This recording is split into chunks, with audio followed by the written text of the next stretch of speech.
दोस्तों बहुत सारे wedding photographers, sports photographer, fashion photographers, e commerce photographers, even जो बहुत सारे लोग जो है अलग अलग तरह की फ़ोटोग्राफी करते हैं, अक्सर ये कंप्लेंट करते हैं कि सर हमारी पिक्चर्स जो हैं वो उतनी अच्छी नहीं आ रही जितनी आनी चाहिए, क्योंकि हमारे पास अच्छा खासा कैमरा है, अच्छे खासे लेंसेज भी हैं, बट वो परफॉर्मेंस निकल के नहीं आ रही है। तो दोस्तों यहाँ पर जो कल्प्रिट है वो होती है आपकी कैमरा सेटिंग्स। जैसे कि आप यहाँ देख पा रहे हैं, आपने अपनी कैमरा सेटिंग्स क्या लगाई है, यानी कि आपने किस तरह के कमांड्स अपने कैमरा को दिए हैं। आपका कैमरा उन्हीं कमांड्स को फॉलो करता है और वैसी ही परफॉर्मेंस आपको निकाल के देता है। तो यहाँ पर हमें ये सीखने की ज़रूरत है कि हमारे जो कमांड्स यानी कि हमारी जो कैमरा सेटिंग्स हैं वो अगर करेक्ट होंगी तो आप देखेंगे कि आपकी जो फोटोग्राफी है वो भी बहुत ही नेक्स्ट लेवल पे आएगी और आपकी पिक्चर्स जो हैं उसमें आपको काफ़ी फ़र्क देखने को मिलेगा। तो आज मैं बात करूँगा उन कुछ इंपॉर्टेंट कैमरा सेटिंग्स की, तो इस वीडियो को छोड़ के कहीं मत जाइएगा। Welcome back to my channel friends, this is Manish Saxena. Let's get started.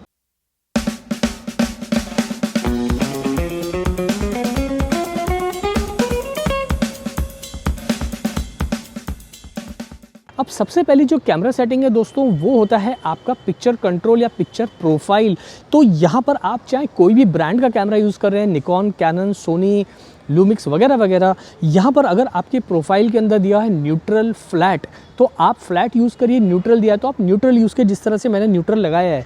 अब इसका बेनिफिट क्या होता है दोस्तों फोटोग्राफी के अंदर, वो मैं आपको बताता हूँ। जैसे मैं एक पिक्चर लेता हूँ यहाँ पे, हाँ please stand over here and थोड़ा स्माइल। तो हम लेते हैं एक पिक्चर यहाँ पे, थोड़ा सा स्माइल, यस। तो आपने देखा मैंने अपने कैमरा के अंदर जो है न्यूट्रल प्रोफाइल रखा है और यहाँ पर जो हमने अभी एक मॉडल छोटे बच्चे का एक पिक्चर लिया है, वहाँ पर जो है ये पिक्चर बिल्कुल एक अच्छी खासी जो है, बिकॉज हमने न्यूट्रल पे शूट किया है, फ्लैट प्रोफाइल पे शूट किया है, तो जो डायनेमिक रेंज है वो हमें बहुत अच्छी मिली है। और चूंकि इमेजेस हमने रॉ पे शूट की है, रॉ पे तो हमेशा ही शूट करना है, वो मैं आपको बताना भूल गया। तो रॉ पे शूट करने की वजह से जब हम पोस्ट में जाते हैं तो वहाँ पर हमें हमारी जो कैमरा की डायनेमिक रेंज है उसका एक बहुत बड़ा एडवांटेज मिलता है। वहाँ पर हम हाईलाइट्स एंड शेडोज़ को के साथ प्ले करके जो है अच्छी खासी जो है इमेज के अंदर रिकवरी कर सकते हैं। और जब कलर ग्रेड करता है, जैसे कि आप स्क्रीन पे देख पा रहे हैं, तो आप देख रहे हैं कि पिक्चर कितनी अच्छी दिखाई दे रही है। तो जो न्यूट्रल में पिक्चर मैंने खींचा था वो देखिए इस तरह से था, और जो मैंने इसको पूरा कलर ग्रेड किया है यानी कि और इसके हाईलाइट्स एंड शेडोज़ को मैंने रिकवर किया है पोस्ट के अंदर, तो उसके बाद आप देख रहे हैं इस तरह का रिजल्ट आया। तो यहाँ पर आपको न्यूट्रल पे या फ्लैट पे ही हमेशा शूट करना है फॉर बेटर क्वालिटी। अब दोस्तों वैसे तो मैनुअल सेटिंग्स जो है वो सबसे बेस्ट रहती है फोटोग्राफी करते वक्त, क्योंकि हर चीज़ आपके कमांड में होती है। बट कई बार ऐसी सिचुएशन आ जाती है जहाँ पर आपको मैनुअल सेटिंग्स के ऊपर ज़्यादा ध्यान ना देके बल्कि आपको ये देखना चाहिए कि आपको शॉट्स कैसे मिल रहे हैं।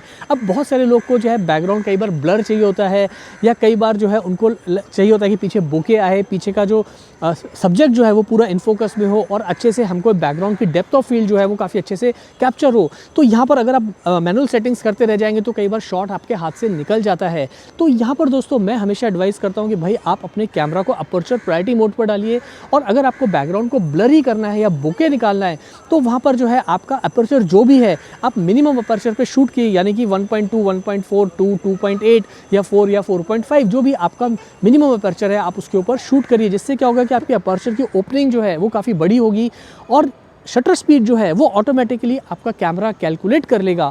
तो यहाँ पर आपको शटर स्पीड पे ध्यान देने की ज़रूरत नहीं कि मुझे शटर स्पीड कितनी रखनी है, क्योंकि अगर हम मैनुअल सेटिंग्स करेंगे तो वहाँ पर टाइम लगता है। फॉर एग्जांपल जैसे कुछ बच्चे यहाँ पर अभी खेल रहे हैं, तो मैं एक पिक्चर लेता हूँ इनका, जैसे यहाँ पर बैकग्राउंड को मुझे ब्लर करना है तो मैंने अपने कैमरा को देखिए अपर्चर प्रायोरिटी मोड पर डाल दिया है और यहाँ पर मैं अपने सब्जेक्ट को ट्रैक कर रहा हूँ, देखिए इस तरह से।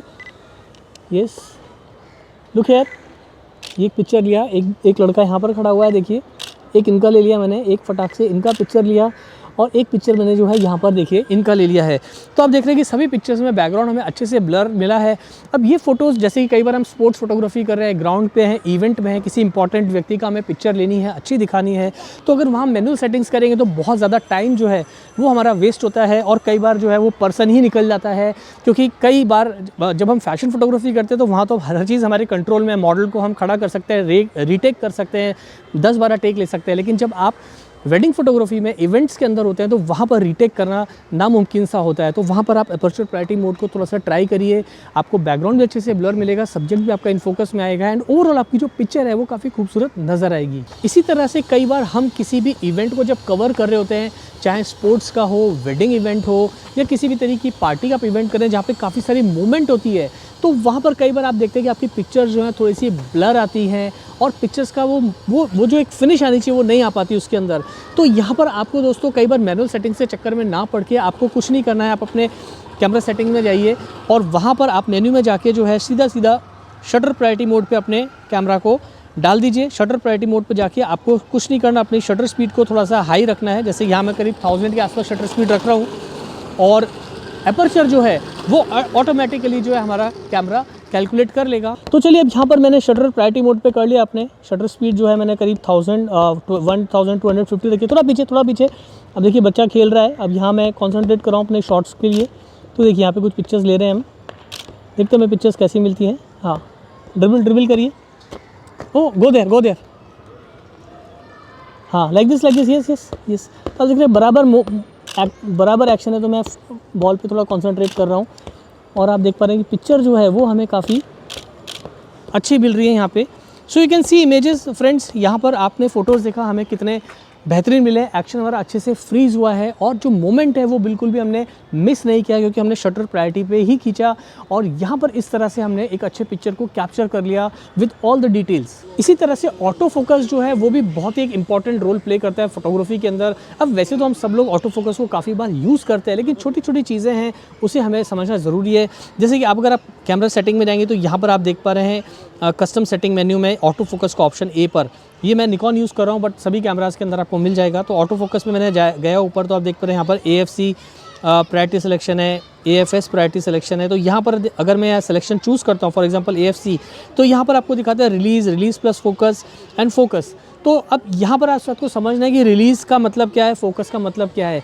तो रिलीज़ बेसिकली अगर आप रिलीज़ चूज़ करेंगे, जैसा कि मैं यहाँ पर रिलीज़ चूज़ कर रहा हूँ, तो यहाँ पर क्या होगा कि अगर मैंने रिलीज़ चूज़ कर लिया तो जब भी अगर मैं कोई भी चीज़ पे फोकस कर रहा हूँ, फोकस हुआ है या नहीं हुआ है, लेकिन जैसे ही मैं शटर दबाऊँगा ऐसे तो पिक्चर इस तरह से देखिए शूट अपने आप हो जाएगी, भले ही मेरा सब्जेक्ट शार्पली फोकस में या नहीं।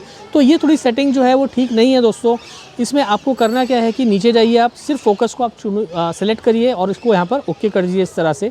अब जब आप फोकस करेंगे, शटर रिलीज बटन को प्रेस करेंगे, ऑटो फोकस बैक बटन को यूज़ करेंगे, तो वहाँ पर क्या होगा कि शटर आपका प्रेस ही नहीं होगा जब तक कि फोकस ट्रैक नहीं होगा।